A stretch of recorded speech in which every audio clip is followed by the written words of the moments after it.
Maintenant que l'on a étudié la fonction sinus et ses propriétés, on va pouvoir étudier cette limite que l'on rajoutera à l'inventaire des limites usuelles du cours.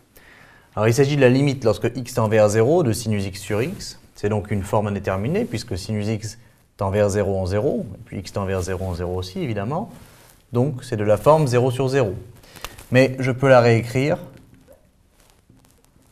comme étant la limite lorsque x tend vers 0 de sinus x moins sinus de 0, qui vaut 0 de toute façon, sur x moins 0.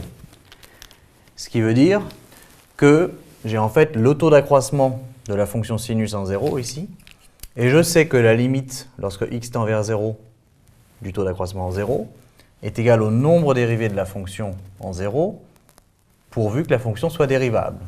Or, la fonction sinus est dérivable sur tout R, donc elle est dérivable en 0, ce qui veut dire que cette quantité-ci va tendre vers cosinus de 0 qui vaut 1.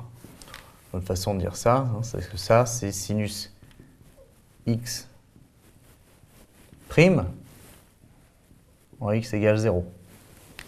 Voilà. Donc c'est bien ce que l'on avait déjà vu.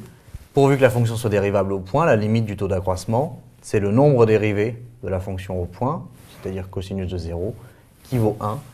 Et on peut maintenant utiliser comme limite usuelle que la limite de sinus x sur x, lorsque x tend vers 0, vaut 1.